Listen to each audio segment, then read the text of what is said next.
What's up, everybody? Welcome to a brand new episode of Part of the Problem. I am Dave Smith. He is Robbie the Fire Bernstein. Happy Thanksgiving, everybody. Hope you had a good one. Hope you, got fat and drunk and didn't curse out too many of your family members. That's all you can really hope for at Thanksgiving. How was your week, Rob? It was a little too much Thanksgiving. I like a day off at a time. That's all I need. Anything more than that, it starts getting a little out of control. So, but it's all right. My family kind of bored me this year. They need to step it up for next year. I don't come to the family events that often. I feel like kids could have been a little cuter. People could have had a little bit more to say. We didn't need to start. I think we got to start a little bit later in the day. I'm going to give my family like a C grade this year. They just really weren't all that compelling. The kid's not being cute enough. That even gets in there. Hey, you. Yeah, they all collectively Mikey, step it up. Collectively, they all have to step up their game. They didn't have it this year. All right. Well, Rob's family gets a C. Is on notice. They're on notice. I'll tell you. You know whose family gets an A+ is Hunter Biden's. Oh, that's true. Hunter Biden's family came through pretty hard for him. In a long history of his family coming through for him and putting him in the position he's in, he got another big one. That is the news that everybody. If I learned anything, it's that being on crack might actually help you manifest things into your life. That, we always make fun of the crackheads, that they're just talking crazy shit, but maybe that's how you bring the goodness into the universe, is you have to really take the crack and believe it. Like, don't worry, my dad will just become president and pardon me. Yeah, like you're talking to a crackhead and you're like, there is no purple elephant chasing you. And the crackhead's like, yeah, with that attitude.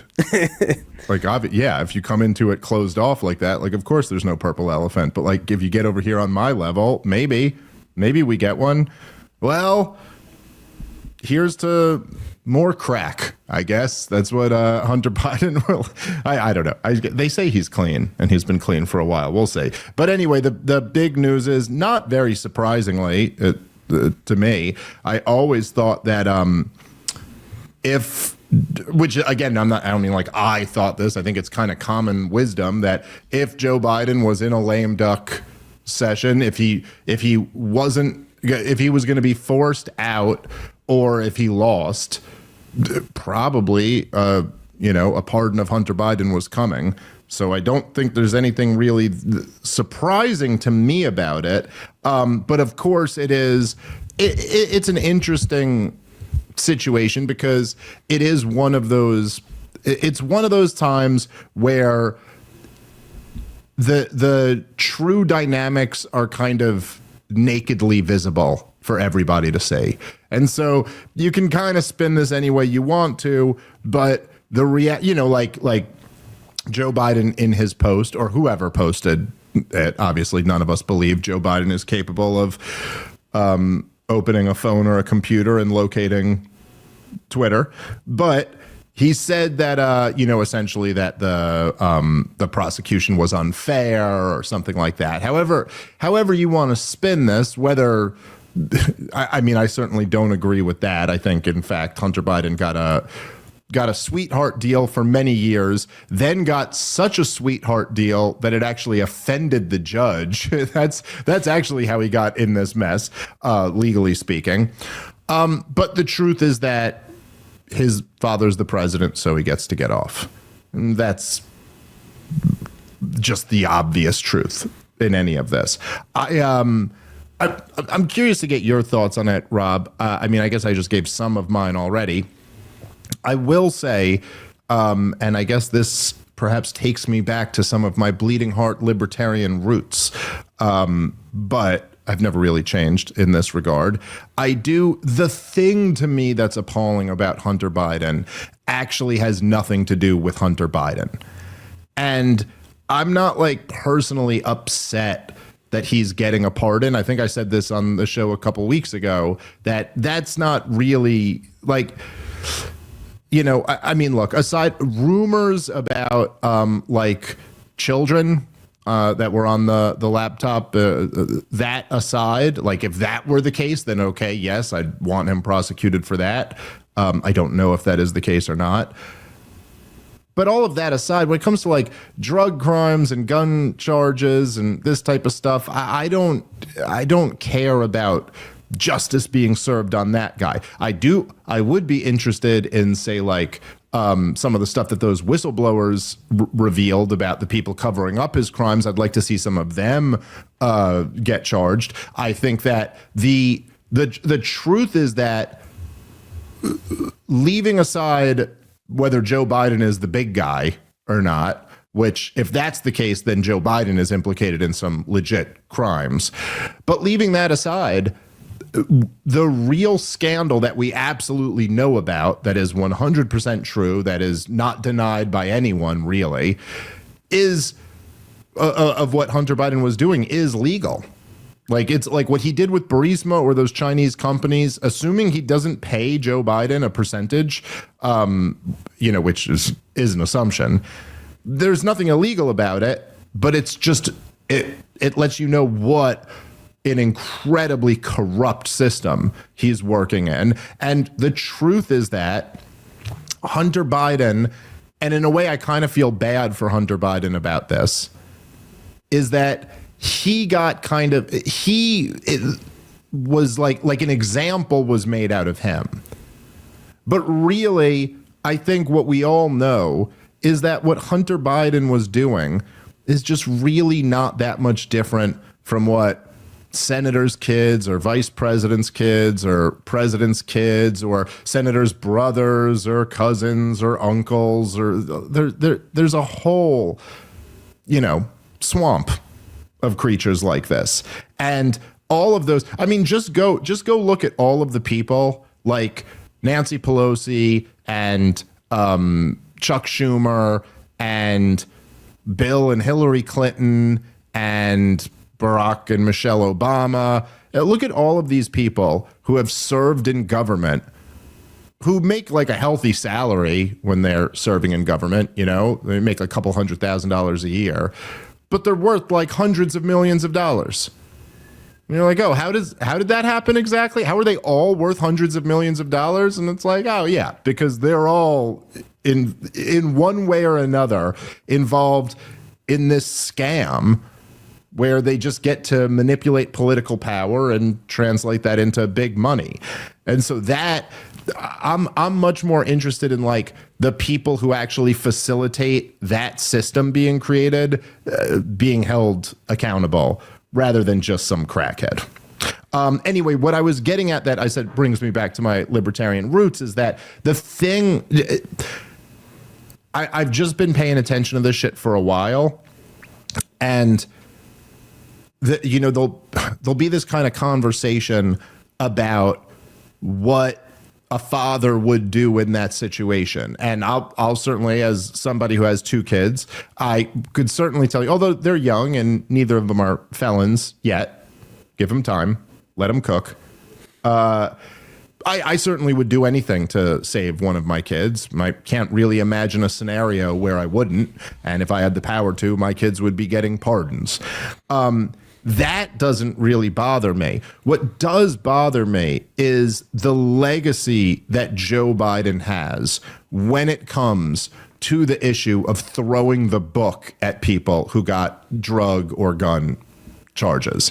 And I know a lot of people today don't even know this stuff, but many decades ago, Joe Biden was not senile, and he was just a not that bright guy.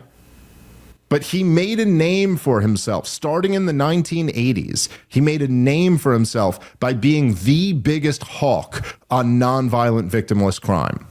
And this was something that he thought a lot of the Democrats in the 80s and 90s thought that like the Republicans had been bashing them for being soft on crime. And so they were like, well, we know what we'll do. We'll be even tougher on crime than the Republicans, so they can never use that attack against us. And Joe Biden is the guy. Like he was more that than any of the other Democrats.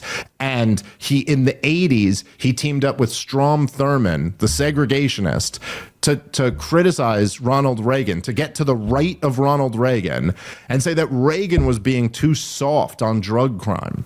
and pushed Reagan to ramp up the war on drugs. And then he bragged for years about being the co-author. I don't know if anyone believes that he actually did co-author anything, but the 95 crime bill, or 94 crime bill, it was either 94 or 95, that was signed into law by Bill Clinton.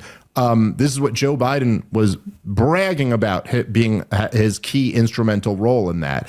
And essentially that's been the norm in America for many decades, for my entire life. And perhaps in the last few years, it's been rolled back a little bit, but not that much, where the standard is, and this is, again, Joe Biden is the architect of this policy, or the standard is what's come to be known as mandatory minimums, essentially meaning that the judge doesn't have a choice, that we're taking the judgment away from local judges and putting it in the hands of politicians in Washington, D.C., who say, I don't care. I don't care about the circumstances. I don't care about your defense. I don't care if everyone in that courtroom went, man, this really is just a good kid who got caught up in some bad shit. No, you have this amount of substance on you. You're doing 15 years. You're doing 25 years.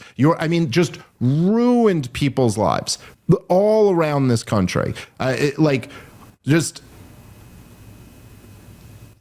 can't even express how fucked up it is. I mean, if you really think about something like, you think about like what the mandatory minimum laws were for things like, having a little bit of crack cocaine on you, having a little bit of cocaine on you, maybe selling a little bit of pot. And, it's very easy for people to kind of get on their high horses about this stuff, particularly if they don't use drugs, or they don't, they never sold drugs or had friends who sell drugs or anything like that. And I'm not trying to defend using or selling drugs. It's not great. But how even, there's this, it was a conversation a lot during this election where I know when Theo Vaughn had Trump on, he talked a lot about addiction and getting sober. I know Tucker Carlson's talked quite a bit about getting sober, and good for those guys. I mean, I think that's awesome that they all got sober. But just also keep in mind that the reason they got sober is because they all used to not be. When they were young, they weren't sober. And the question becomes you're really going to ruin somebody's life over this? You're going to ruin, and with the mandatory minimums, I mean, go look it up. You cannot believe the sentences that are still on the books in some states. If a 20-year-old gets caught in the wrong state with really a very, not even that much of a controlled substance, they're looking at decades in jail. And that is just insane. It's madness.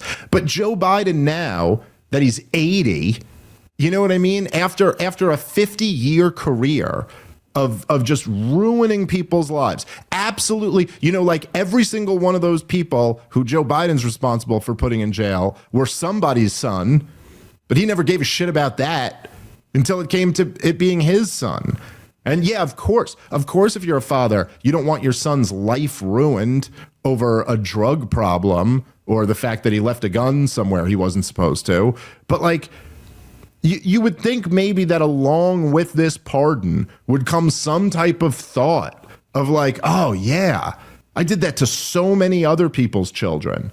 And I don't know. I think, listen, I have very, very, very little sympathy for violent crime. That being said, when it comes to the non-violent victimless crimes, anybody who thinks you should, and I mean this, and I know there'll be people who listen to this who don't like the way this sounds, but okay, my role is still to say the things sometimes that might bother you.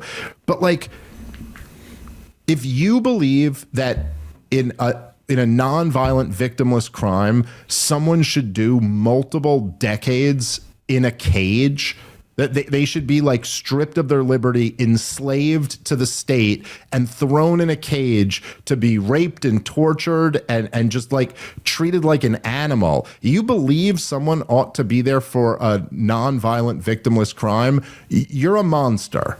Now, I don't mean to say that you're like a monster in every aspect of your life. I'm sure you can compartmentalize that and then be a decent person in other ways. But in that area, you're a fucking monster. It's like a goddamn terrible thing that if humanity survives another couple hundred years, we will look back at the way we look back at slavery, the way we look back at like witch hunts, and just go, what the fuck were people thinking back then? Wait, you're literally telling me if you got involved in the cocaine trade that you had to do 30 years in prison for that? Like, I don't know. I also think sometimes it's people just have lived different lives. Like I've known people since I was a kid who like sold drugs. And I'm not saying that was the best decision. I'm not saying it's not a seedy world, but like, you know, a guy like Joe Biden who has this legacy of being the guy who's like, nope, sorry, you go rot in the pits of some prison, to then turn around and get your own son out of that trouble. There really is something profoundly horrible about that. All right, guys, let's take a moment and thank our sponsor for today's show, which is Proton VPN. Proton created Proton VPN to further protect the journalists, activists, and everyday citizens who use Proton Mail. Proton VPN breaks down the barriers of internet censorship, allowing you to access restricted online content. Proton's secure VPN sends your internet traffic through an encrypted VPN tunnel to keep your browsing data safe, even over public or untrusted internet connections. As a Swiss VPN provider, Proton does not log user activity or share data with third parties. Their anonymous VPN service keeps your browsing history private and enables an internet without surveillance. Proton VPN is available on all your devices, including PCs, Macs, smartphones, even routers. A secure internet connection you can trust is essential to maintaining your privacy on your laptop at home, your mobile device on the road, or your workstation at the office. To check out an exclusive and limited time offer, go to protonvpn.com/Dave Smith. Again, this is a limited time offer, so go check it out today. protonvpn.com/Dave Smith. All right, let's get back into the show. So anyway, any thoughts you got, Rob? Let me know. Yeah, I mean, I agree with everything that you just said, and it's certainly, no one's even really talking about the morality of how many people he's put in jail. Yeah. I do think there's a richness to it in that he was obviously going to pardon his son. If we didn't say it on the show, it's because maybe it was just so obvious or it didn't come up. He was obviously gonna pardon him, but he's such a son of a bitch that he kept saying it in the most bold-faced lying way of I will not do that, which then had to force every television anchor to go out there and go, look at how great Joe Biden is. Nobody's above the law. He said he's not going to pardon it, and he knew he was going to do it the entire time. So he really just hung out everybody to dry because he knew that he was going to pardon his son.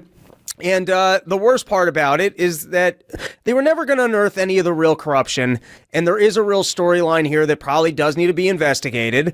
But they all make some money off the corruption. So nobody wants to unearth how many people's senators' kids are working for foreign companies and what kind of access are they shilling and selling. And is the Bidens shilling and selling more egregious, or to what extent are we in a Ukraine war so that money's being filtered to them? I mean, there's some horrible potential storylines of death just so that money could be going to the Biden family. We don't know the levels of corruption that exist here.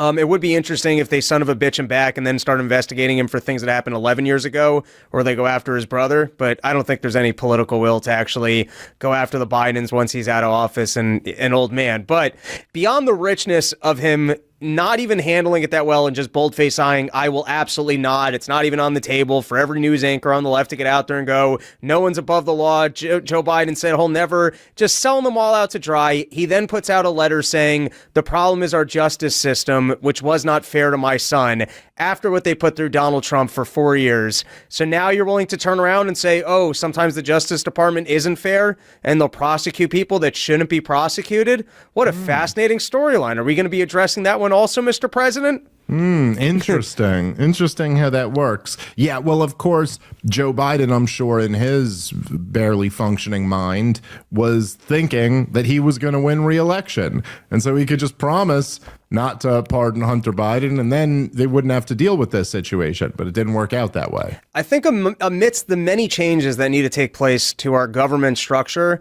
I think one of them is on the night that you lose the election, you should be out of office. You shouldn't be allowed to escalate wars. If you want to pardon individuals, you should have to do that earlier on, so that there actually is a conversation about who you're pardoning and why. There shouldn't be this like gap time. Can you imagine leaving like a giant job and you just kind of stick around to make the company worse and, you know, pull some nice things out for the last couple weeks?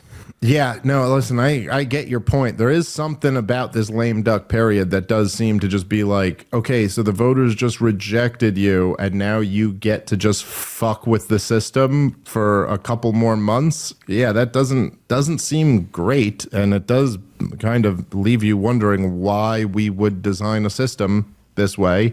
You know, again, to your point, which is a very good one. Yeah, look, the media, it's just like one more example on this gigantic mountain made of one example at a time, where, you know, it's like I remember saying this after I debated Chris Cuomo, and but I was going back and forth with him on Twitter a bit lately. He's still not a fan. He's a little salty. He's trying to take little cheap shots, but he doesn't realize there's some fights he just can't win, you know? Well, the thing about it is, man, is like I kind of get it.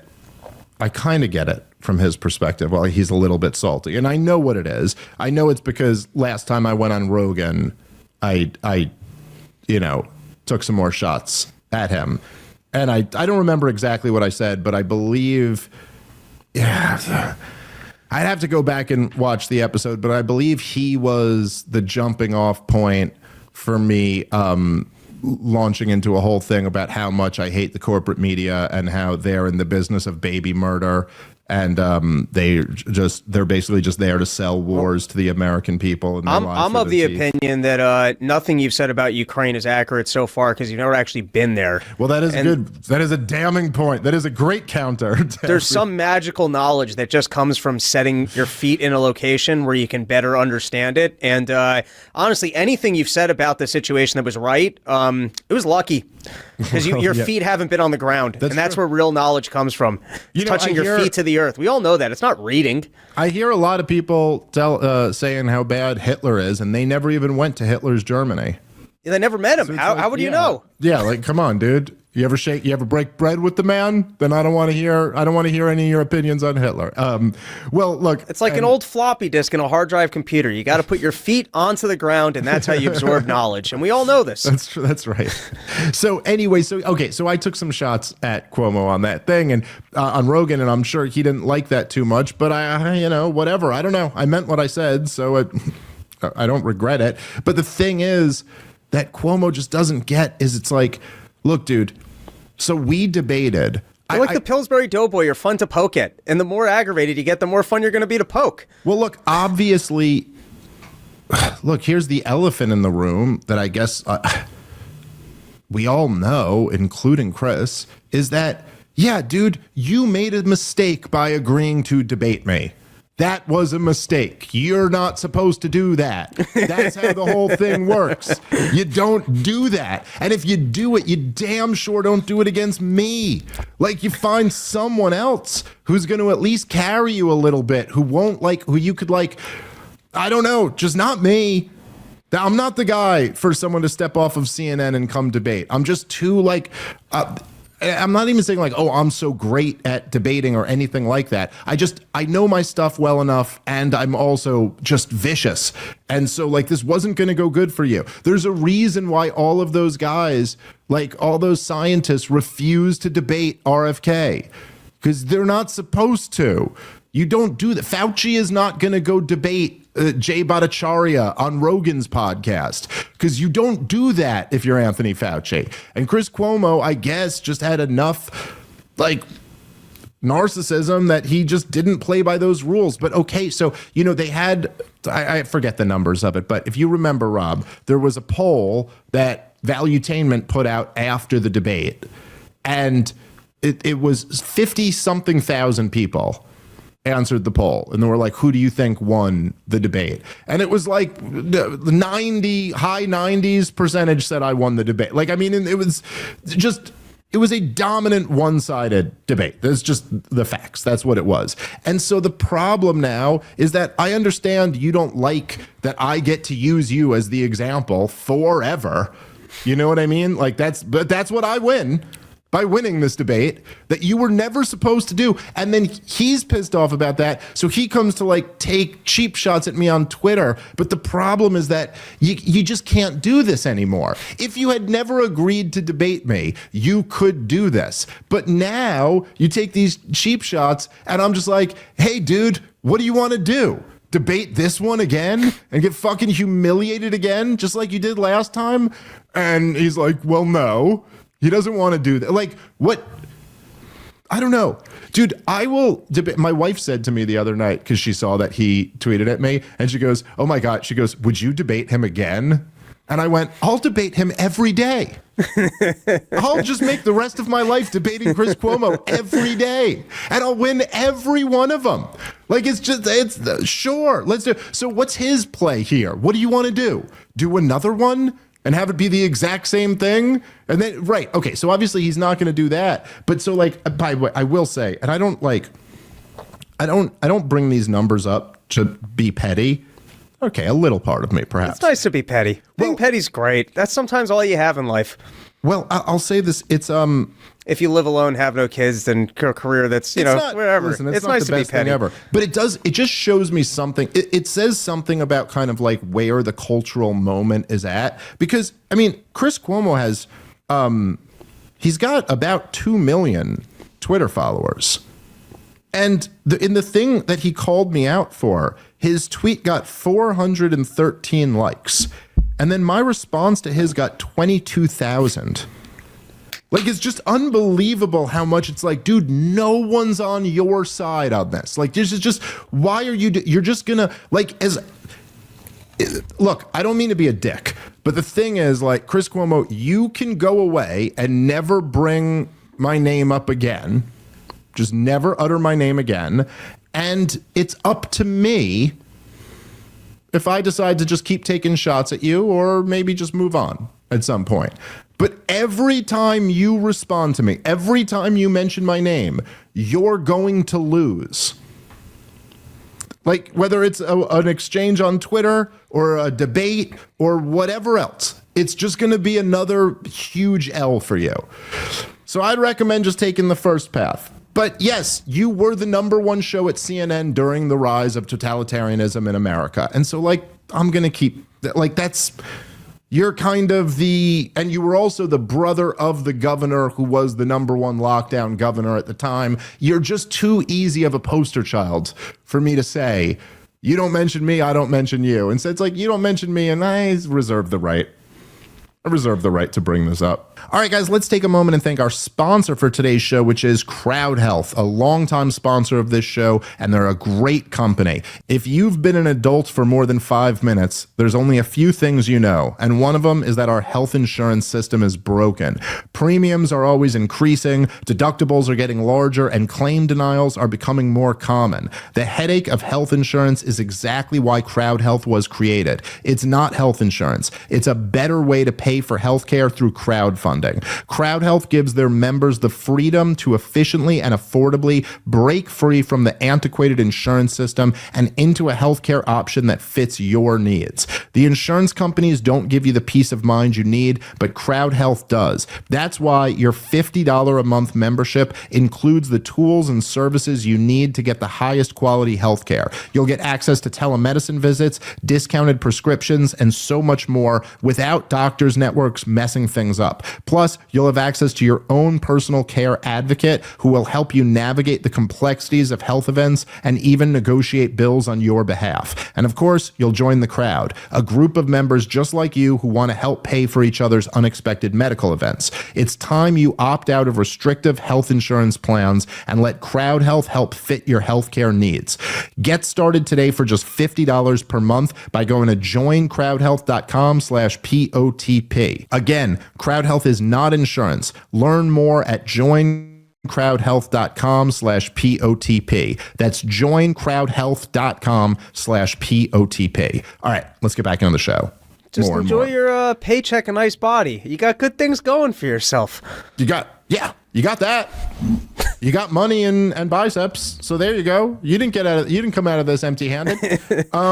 But anyway, the point I was going to make there, which I guess is taking another shot at Chris, but I mean it, is that one of the things that I mentioned during the debate, I think it was something that, or I mentioned after the debate, I think it was something that most people watching the debate were kind of taken back by. And I've done a lot of debates in my time. Done a lot of debates with other podcasters and other, political commentators and stuff like that. I've never been in a debate before where I just couldn't believe it as it was happening, which I couldn't believe how comfortable Chris was with lying and how much he would just say something that you're like, yo, dude, like you are just lying through your fucking teeth right now. I remember I did a podcast episode where we kind of like did a debrief on this after that. And this was like one of my biggest takeaways.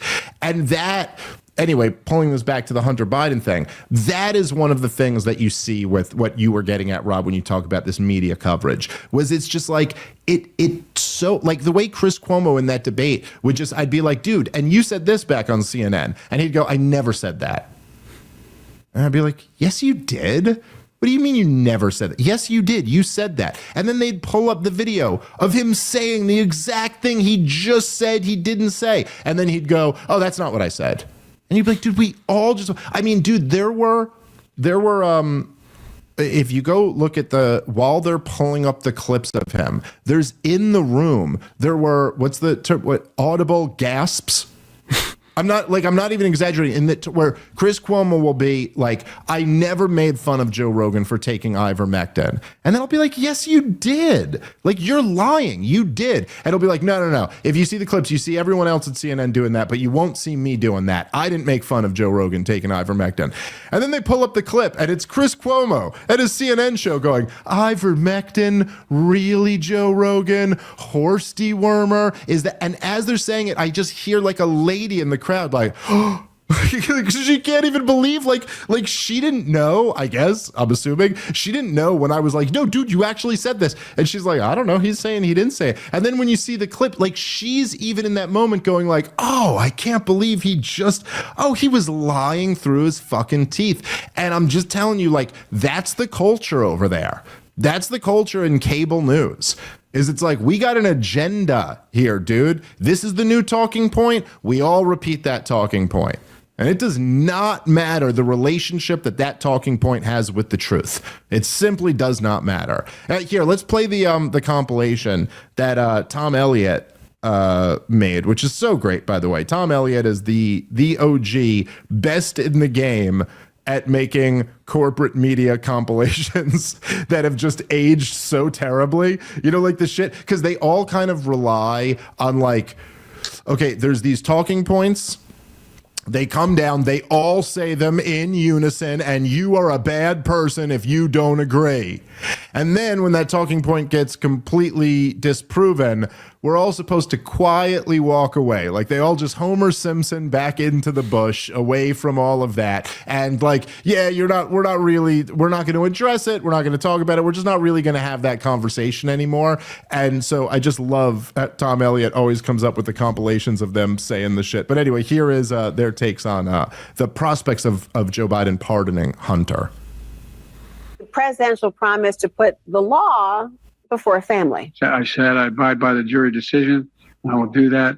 and I will not pardon him. Letting the world know that he will not wipe away the decision of 12 of his son's peers. Was asked directly, and he has said he wouldn't pardon his son if he gets convicted. Let's wait and see what happens if he loses. Yeah, but he said it. He's going to get pardoned by his dad. There's no question about that. The president has ruled out pardoning his son. Major commitment from the president, accepting the outcome of the trial and also pledging not to pardon his son. So the challenge for him is really to continue to live up to his values when it was really personal, and he did that today. It seems like a pretty normal, straightforward answer, but it takes new weight when we see what Trump is saying about the outcome of his trial, what we're hearing from other Republicans who say they don't accept the jury's verdict here in New York. The contrast is profound. To sit there and say, well, I'm not going to intervene in the legal process, and I wouldn't pardon my son. One side, Democrats and Joe Biden protecting the justice system.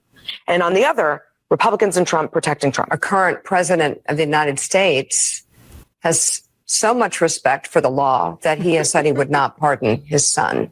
I mean, again, it's all about the contrast. President Biden saying, I will respect whatever this jury decides, versus right. Donald Trump after he was convicted on 34 counts, saying the entire system is rigged against him. Their latest attack has been that Joe Biden has politicized and weaponized the DOJ, right? That was the whole argument around Donald Trump's conviction. And this week, of course, Hunter Biden was found guilty, and Joe Biden has very clearly said he would not pardon his son, he would not commute his sentence. How stark is this difference? I mean, how can Republicans keep making this argument now that Joe Biden has really put it out there? Where's Hunter? And he stood there in a courtroom, flanked by his family, and he's accepted his sentence. He is not pardoning his son, which he could do. These are federal charges. Right. He is not doing that. He is not doing it because he is living what it means to have a rule of law in this country. Yeah. And if you want to know if he believes it, you could actually see what is happening with his own son. The president, Anderson, has been really clear that he is going to accept the outcome of the trial no matter what happens. So Joe Biden's gotten asked about, talking about law and order. He's gotten asked if he would pardon his son. He has said no. On the other side, you've got Donald Trump, who has said that he will pardon the January 6th insurrectionists. Yeah. They're not even his sons. They're just sons of bitches. Washington said, I am not running again, because he understood the self-restraint was absolutely essential to this country, so you don't have a king. He did not pardon his son. He did not order the Department of Justice to say, don't prosecute my son. So impressive. Could have ordered the Justice Department to halt the prosecution of Hunter Biden, according to this court. Everyone understands he's a decent man. I think Joe Biden has a chance here to stand up for the rule of law, to say the law is the law, no matter who it is, no matter if it's Trump or Biden. And remember, part of Trumpism's dangerousness is that it tears down institutions, important institutions of our democracy. So there is an opportunity here for Biden to say, the jury found him guilty. This is how it's supposed to work. Period, paragraph, end of story. Have you ruled out a pardon for your son? Yes. As I said last week, I will accept the outcome of this case and will continue to respect the judicial process as Hunter considers an appeal. The president said he won't touch it. He said he's not going to pardon his son. And it seems that Merrick Garland let it go through. How can the Justice Department be weaponized against Trump when all of that is happening? But Democrats stand for the rule of law. Remember, law and order. And we've been saying that Trump's not above the law. Hunter Biden's not above the law. No one is above the law. And it is amazing to see the stark contrast between how Democrats handled today and how Republicans handled this whole thing over the last couple of weeks. For years, these conservatives have been crowing about a politicized Justice Department, Biden politicizing it, and so on. What happened today? The Justice Department convicted the president's own son, his only living son. You heard the president say he would accept the outcome of the case. I know no other word for that, but presidential. He even went so far as to say he wouldn't pardon his son. That's how much respect he has for the system. The president has said that he will not pardon his son. What did you think of that? I thought it was extraordinary. I mean, it was a moment of just moral clarity on the part of Joe Biden, and couldn't have been in starker contrast to the way Donald Trump has handled his own conviction. He could still pardon him. He said he won't do that. All of that conduct, given that it's his son, is kind of, we should pause for a moment and think about how unbelievable that is. In a million years, if the shoe were on the other foot and Donald Trump was facing the prospect of his son being prosecuted by a Biden, me, if I had been held over, a Biden holdover or Obama holdover prosecutor, not in a million years would that have happened. So, some of the people on the right, the people who support Donald Trump, are trying to cast this as some clever ops program. Yeah. Hunter Biden was found guilty by a jury of his peers, just like Donald Trump, because this is our justice system at work.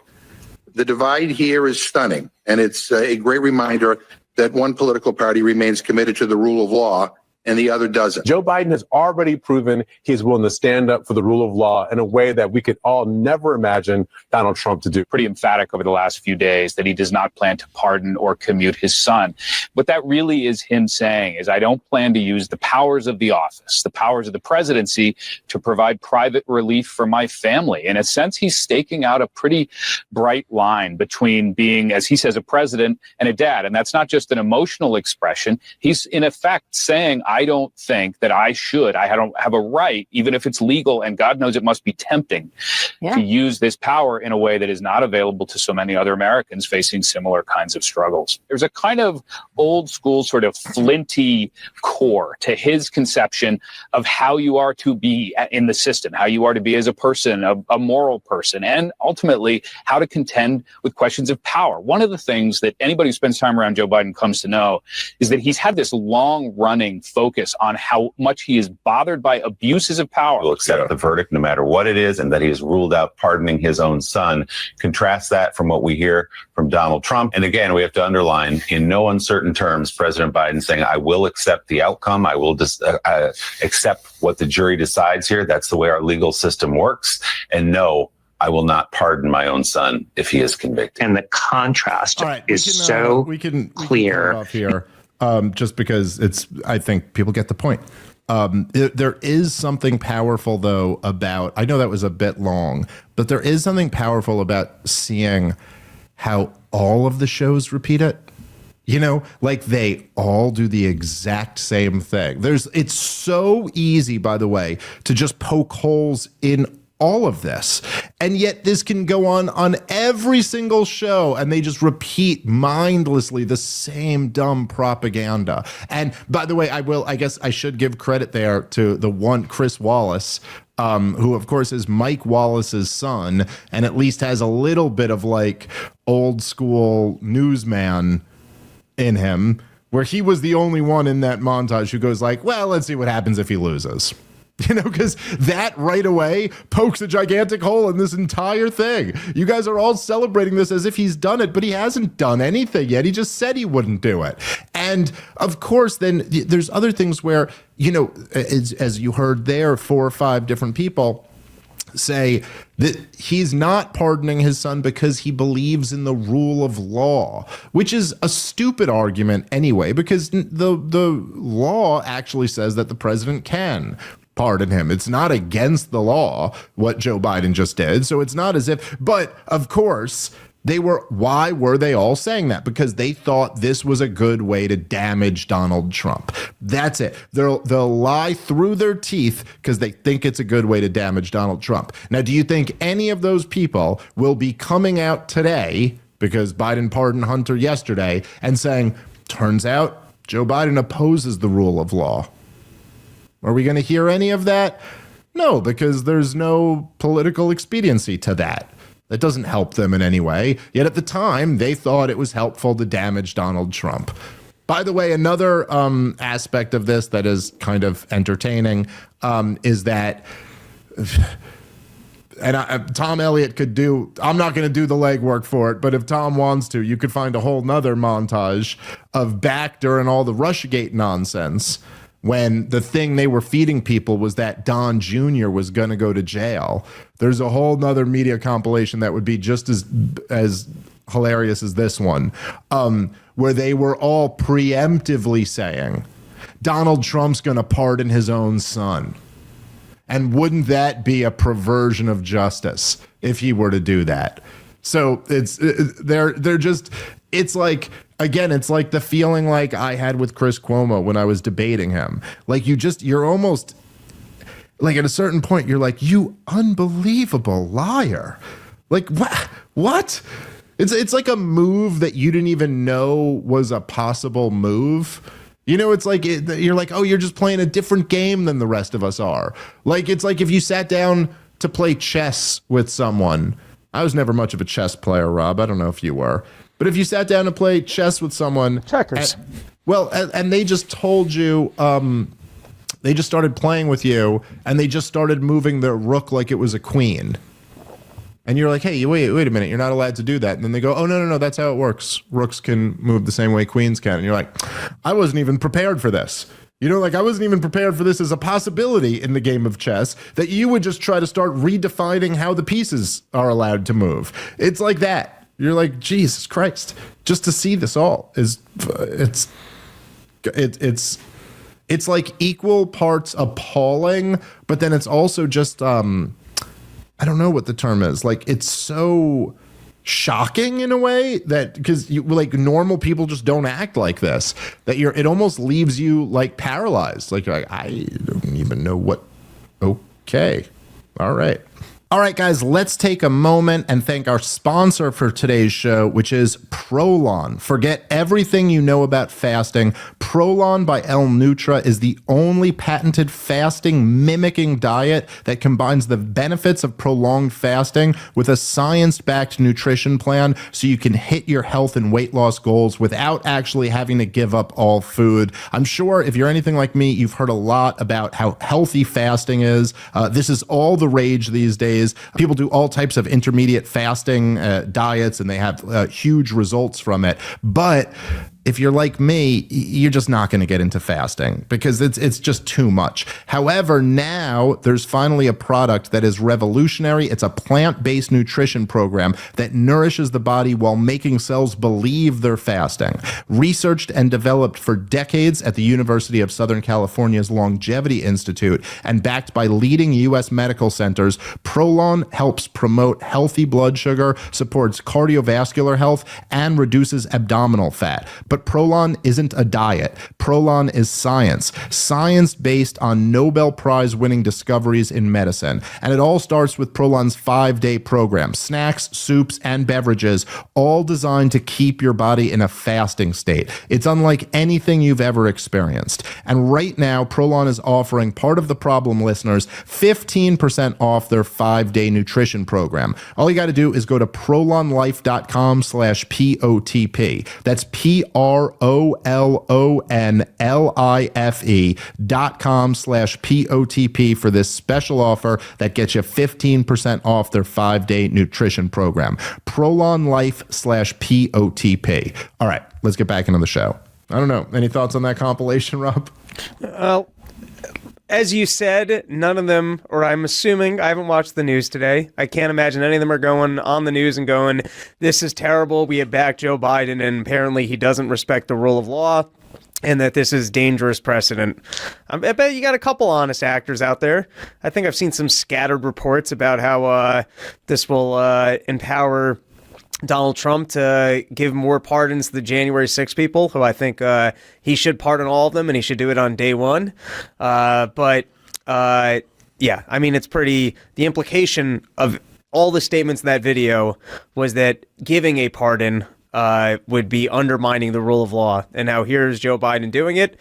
And it's incredible that they will state these things without any concern for reality and the fact that these statements will be untrue in just a couple of months.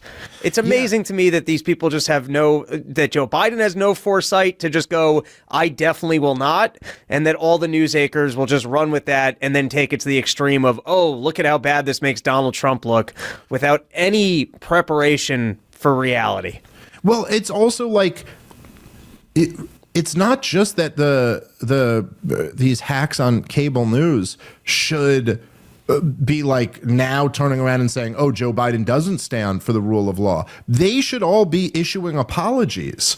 Like, you have a politician, a career politician, just says he's not going to do something, and they all ran with it as if it was a matter of fact, as if it was a guarantee that because he said he wouldn't do this, it's not happening. I mean, I don't know. Again, like Sam Harris will say, we're just comedians and we've done our own research, but we don't have, newsrooms and institutions and all of this. But at the same time, here's one more example. How much we hold ourselves to a higher standard than that. Look, as people know, I ended up supporting Donald Trump in this last election, and I've, been a sharp critic of his first 4 years, and after all the picks now, I'm pretty sure I'm going to be a sharp critic of his next 4 years. But even there are things that I'm somewhat optimistic about, that I'm somewhat cautiously optimistic about, somewhat hopeful about. But could you imagine, Rob, if me or you, we just started celebrating that he ended the war in Ukraine? Because he said he was going to do it. And so we just came on our show and acted like that was a given, that it was done because he said he was going to do it. We would never, because obviously you'd go, well, I mean, it's okay. That's great that he said it. Now let's see if he comes through on it.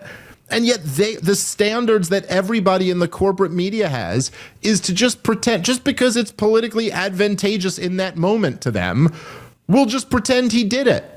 He's basically George Washington, Rob, don't you know? Because he said he won't pardon his son 6 months before he did. But because he said that makes him George Washington, who, could have been king, but decided to only be president and have limited terms and only served 8 years, but he could have been king.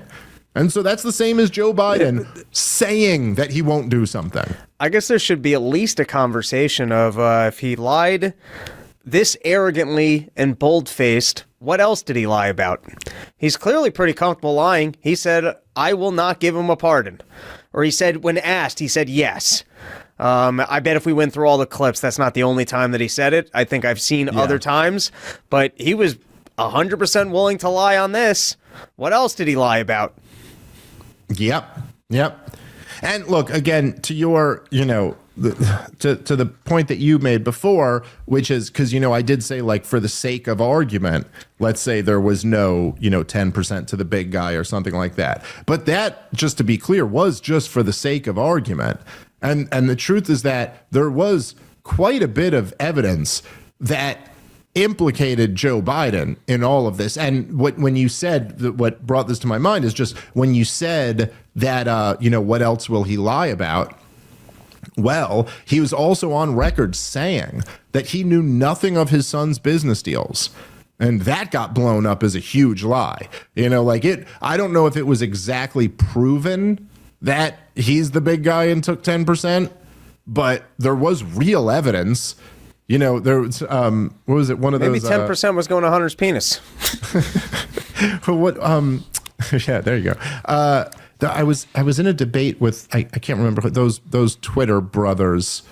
I can't remember their names, but I remember I was in a debate with them. It was me and Clint Russell versus them two, and we were debating over Biden's corruption. And one of them said to me at one point, he said, "There's not a shred of evidence that Joe Biden was connected at all to Hunter Biden's business dealings." And I went, Hunter Biden's business partner told the FBI that he was directly involved, that they had meetings, that they had talked about it, and that he was getting 10% of all of it. And I was like, and I said, told the FBI, because that's the same standard as perjury, or it's a crime to lie to them, I should say. So there's some extra, you know what I mean? It's not just saying the words, it's saying them with some risk attached to it. And I remember he said to me, he goes, that's hearsay. And I was like, hey, I'm no lawyer, and I know you're not either, but what do you think hearsay means? Because that's not hearsay. That's what's known as eyewitness testimony, which is a slightly different thing than hearsay. Hearsay gets thrown out of court. Eyewitness testimony becomes your star witness in court. Those are different things. And so like, anyway, there are actually, and this is before we found out that he was actually on the phone with them. Anyway, there was hearsay, because you're here saying it. Yeah, you're right. You're here saying it right now. So there you go. That's like the Joe Biden thing where he's like, nobody says that. It's like, well, I just said it, and I've definitely heard other people say it. Nobody's saying that. He's like, hey, what do you think hearsay is? You go, I don't know. You said it, and I just heard you say it, so I think that's hearsay. Anyway, dude. The real, as I've made this point before, but it's worth repeating. But so anyway, I saw just before I was starting this, it's like a video that was made, but it's literally not even worth responding to because it's so stupid. But I was in it. But it was some account had made this video. Like, I guess, I don't know if you saw that Klitschko had asked Rogan to have him on or whatever. And I thought it was Zelensky asked. Both of these things happened. Oh, okay. So Rogan had said on the show that Zelensky was trying to do it and he wasn't real interested. It looks like Lex Friedman is going to host Zelensky on his show. That should be interesting. But Klitschko also had offered. Now, Klitschko, for people who don't know, and I always confuse which of the brothers is which, but they were both very good fighters. But he was very they have involved. the same face. What are you going to do? Yes. How am I supposed to differentiate these people? It's a good point. But he was very involved in the Maidan uprising. In fact, if you go on on the Victoria Nuland phone call, the infamous phone call now, Klitsch is what she calls him, and Klitsch has to stay out of government, is what Victoria Nuland decided. It was the wrong casting choice. Well, they needed a Jewish comedian, not a tough boxing character. She literally said that he didn't have the experience or whatever, wasn't it? Anyway, she got her wish magically. But anyway, so this guy, someone on Twitter, like made this video. It was just terrible. But they were like, here's the Russian propaganda that's been on Joe Rogan's show that Klitschko could smack down, and the one he had of me was he literally just plays like a 3-second video of me saying that Russia good.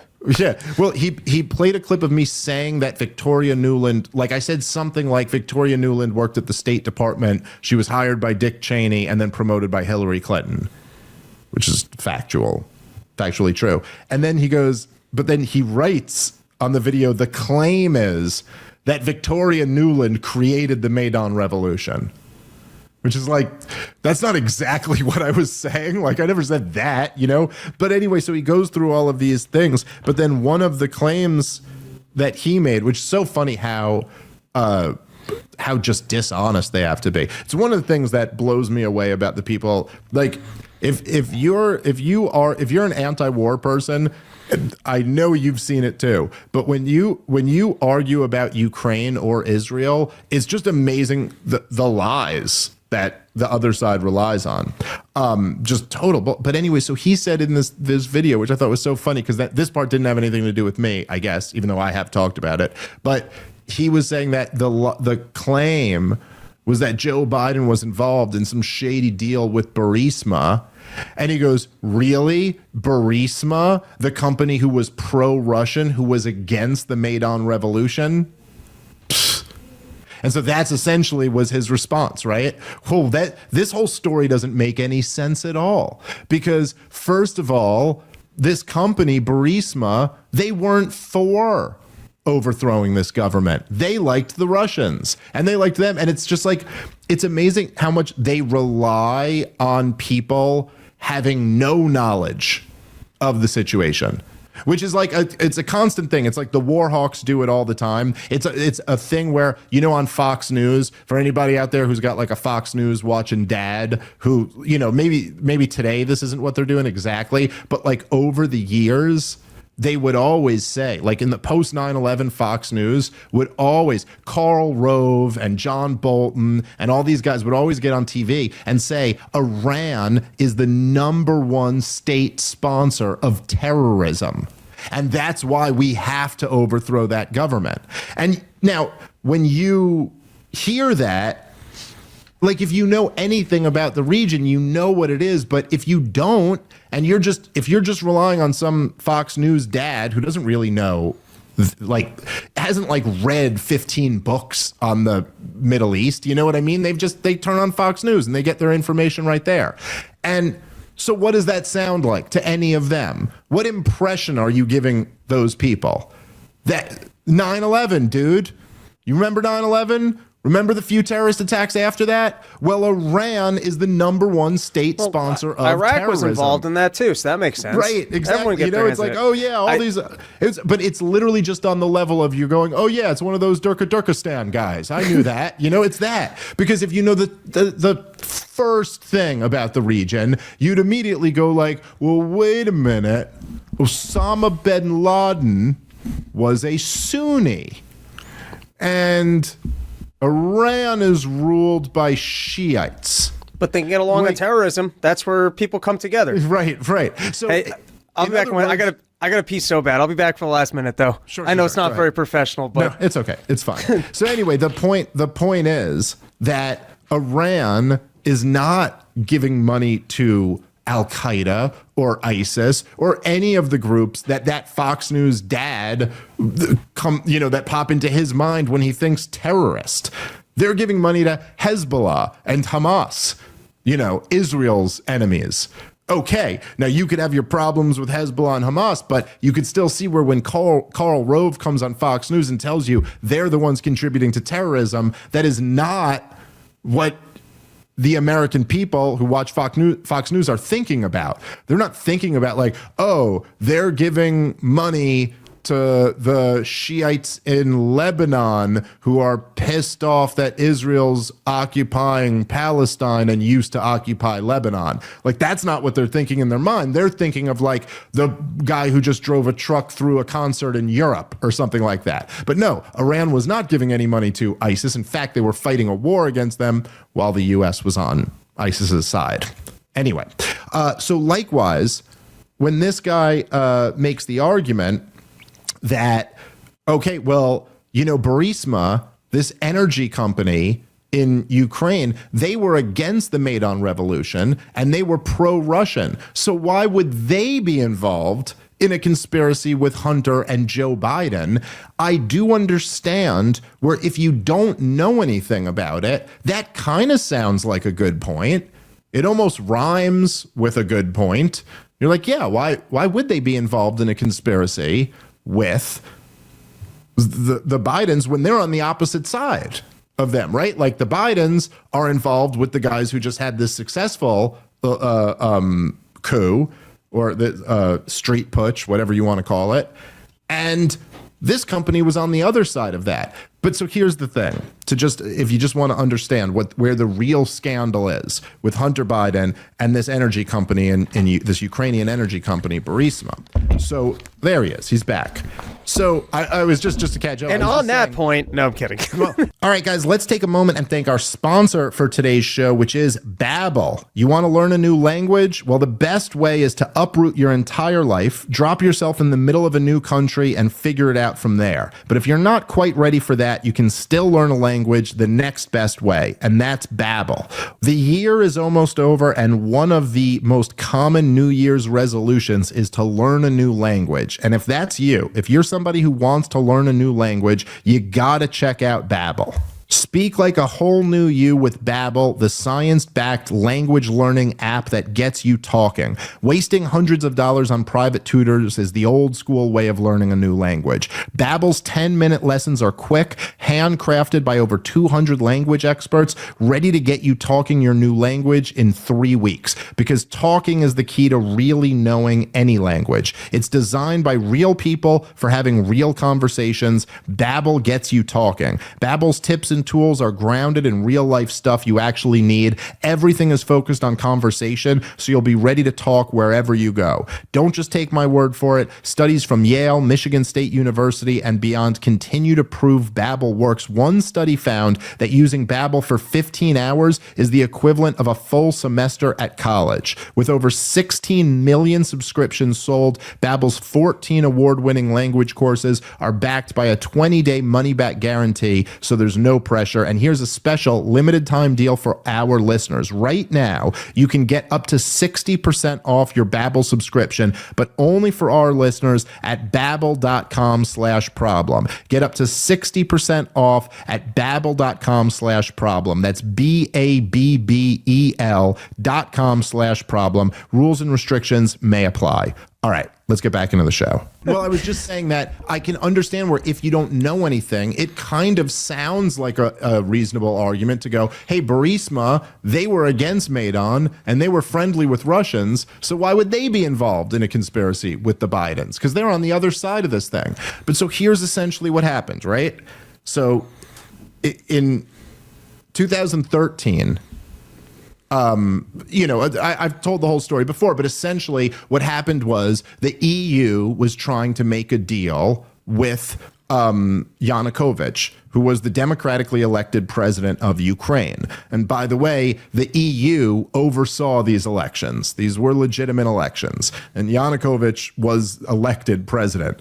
So Yanukovych was the president of Ukraine. He wanted to do a deal with the EU. And then Vladimir Putin started putting a lot of pressure on him not to do it. He started essentially saying that there would be no more discount on natural gas for Ukraine if they entered a partnership with the European Union, which is a big deal to Ukraine, particularly at the time that they got a discount on Russian energy. And of course, this Barisma, right, like the guy said, he is right about that. They were against Maidan and they were into making the partnership with Russia. So ultimately, Yanukovych, the EU ended up and this is what Henry Kissinger said at the time. This is all in Scott's book, by the way, which is really phenomenal. But Henry Kissinger said at the time that the EU, and he personally blamed Merkel, they fucked it all up by insisting on too many concessions. So they were essentially like, you can become an EU member and we will give you a loan. I forget, it was either $5 or $15 billion. And we'll give you this loan, but you have to have severe austerity and anti-corruption measures. You got to cut your social safety net. You got to cut your pension funds. You got to cut down on all this corruption, all of this stuff. And then Vladimir Putin came in and said, I'll give you the 15 billion, no strings attached. And they went with Putin. So Putin won in the game of, international, deal making.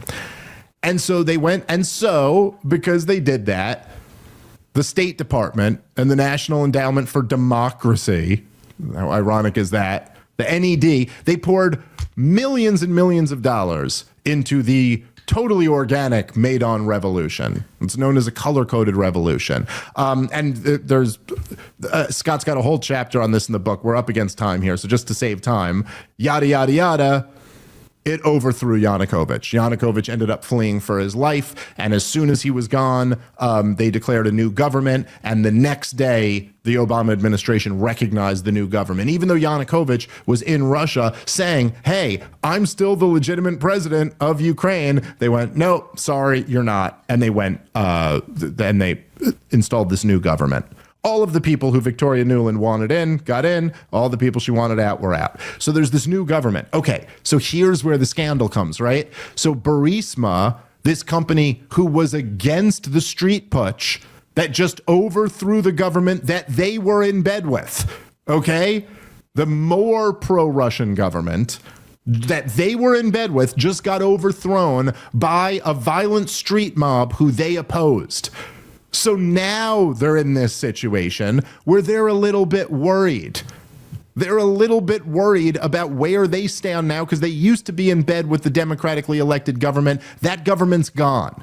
Yanukovych isn't in town anymore, okay? And so what did they do in this situation where they were worried about not being in with the new government? Well, one might think maybe you'd try to bribe the new government. But they decided to go right to the source because they thought, hey, let's just cut out the middlemen instead of trying to bribe like the Poroshenko government or whoever. This might have been a little before Poroshenko came in. They were like, we'll just put the vice president's son on our board and pay him 6 figures a month. That ought to keep us in business. And so they did. And so it did.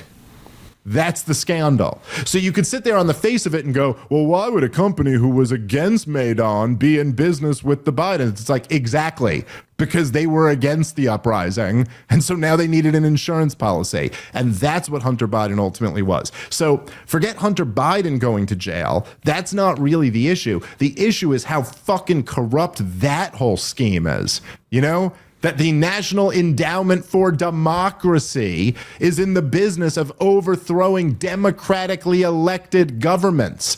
And then some company who was in bed with the old government could just bribe a politician here in America's kid. And they'll be just fine, which they were. All right, we're going to wrap up there. Thank you guys very much for listening. We'll be back tomorrow with a brand new episode. Catch you then. Peace.